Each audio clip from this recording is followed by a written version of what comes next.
Olá, sou o pastor João Batista, coordenador da Escola Bíblica aqui no território da Associação Norte do Pará. E missão para mim é você transbordar a Cristo ao seu semelhante. É você ser uma bênção na vida dele.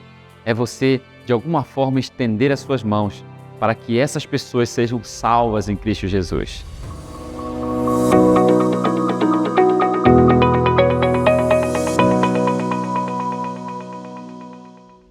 Olá, que alegria poder estar de volta com você nesse encontro de revisão de tema da lição da Escola Sabatina. É uma oportunidade de nós aqui compartilharmos o aprendizado, lembrando que você estuda em casa e aqui a gente compartilha o nosso conhecimento. Eu quero poder estar contribuindo com o seu processo de participação e revisão do tema da lição da Escola Sabatina na sua unidade de ação. O tema para essa semana tem a ver com desculpas para evitar a missão. Aliás, é quase que indesculpável, considerando que todo aquele que nasce no reino de Deus nasce como missionário, das duas uma. Ou você é um missionário, ou você não nasceu ainda no reino.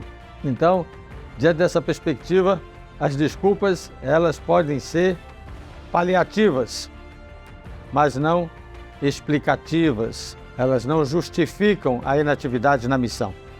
Feita essa introdução amedrontosa para cada um de vocês, vamos ao estudo. O verso para memorizar traz o texto de Isaías 6, verso 8. Depois disto, ouvi a voz do Senhor que dizia: a quem enviarei? E quem há de ir por nós? Qual foi a resposta de Isaías? Você conhece esse texto? Eis-me aqui, envia-me a mim. Esse texto de Isaías 6:8, ele nos leva a fazer uma afirmativa. Você está sem ou sem desculpas? Olha aí na tela, que a diferença não está na fala, está na escrita. Quais são as desculpas que você tem apresentado para o chamado de Deus, para que você se envolva na missão? São sem desculpas, com C, ou sem desculpas, com S? A lição dessa semana eu quero destacar, nesse verso especialmente para memorizar, esse termo que está em vermelho, depois disto. Disto o quê? Quando é que alguém pode, depois de alguma coisa, responder: eis-me aqui, envia-me a mim? Interessante você explorar esse verso, porque é exatamente pela razão do depois disto que Isaías se declarou totalmente capaz para ser enviado à missão. Você lembra do discurso inicial dele, né? Ele teve medo, teve receio, se sentiu incapaz, mas depois disso, Isaías 6:8, ele fez a sua declaração. O que é que veio então antes dessa declaração? Versículo 6 e 7 responde: então, um dos serafins voou para mim, trazendo na mão uma brasa viva que tirara do altar com um tenaz. Com a brasa tocou a minha boca e disse: eis que ela tocou os teus lábios, a tua iniquidade foi tirada e perdoado o teu pecado. Depois disto, Deus faz a pergunta novamente a Isaías: quem há de ir por nós? É uma pergunta que representa que há muito mais do que uma pessoa nesse processo da missão. Isaías respondeu: eis-me aqui, envia-me a mim. Essa brasa que tocou a boca e os lábios de Isaías, que representa a purificação e a santidade para o cumprimento da missão, é a condição para respondermos de pronto que estamos preparados para cumpri-la. Olha o esboço aí na tela. 4 ideias. O personagem da semana é Jonas. A lição aborda isso nos dias de domingo, segunda, terça e quarta. Quando chega na lição de quinta-feira, tem uma abordagem diferenciada. Então, observe. Você pode revisar a lição tratando exatamente desses 4 capítulos do livro de Jonas. No domingo, o primeiro capítulo, que fala do medo. No segundo, Jonas 2. Na segunda-feira, Jonas 2, que fala de ideias falsas. E terça-feira, Jonas 3, e na quarta-feira, Jonas 4. Não é um estudo do livro de Jonas, mas é uma citação do personagem Jonas dentro do contexto da missão. Então é importante que você não tome muito tempo contando a história de Jonas, que, embora seja conhecida, ela serve como base para nós extrairmos daí lições ligadas ao medo, a ideias falsas, a inconveniência e aos conflitos, que são pelo menos 4 desculpas apresentadas por Jonas e que também, por alguma circunstância, podem ser, alguma delas, apresentada por nós ao não irmos para a missão. Então vejamos, o medo de Jonas estava ligado à cidade sanguinária de Nínive, que era o lugar da sua missão, e ele foge para Tarsis. Tarsis é o lugar da sua fuga.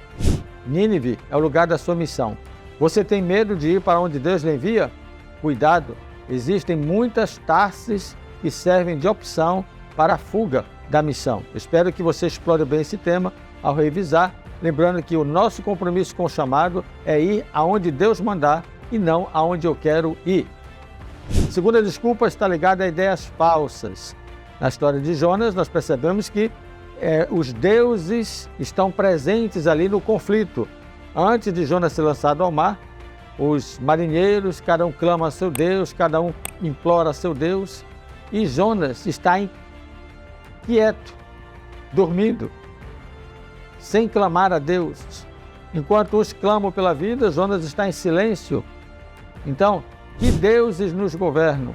É interessante porque essa crise pela qual Jonas e os marinheiros passaram desperta a atenção para o verdadeiro Deus, aquele que tem autoridade sobre o mar e sobre o peixe.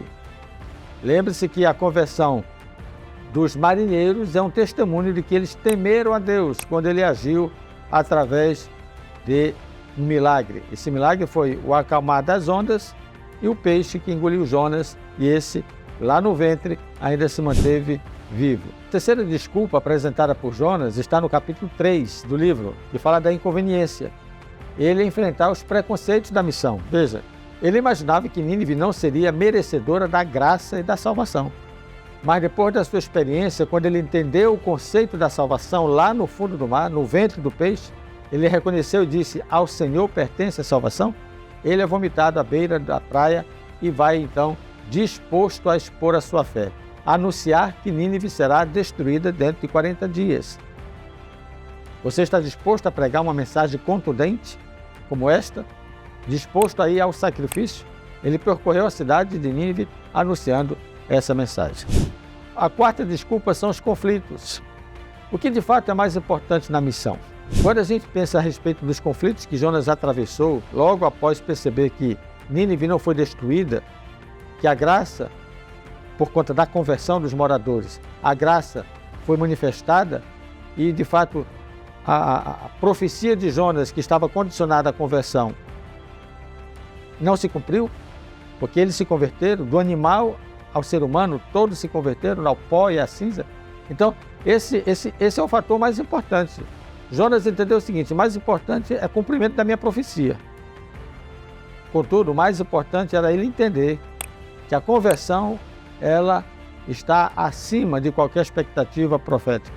Deus espera que os homens se convertam.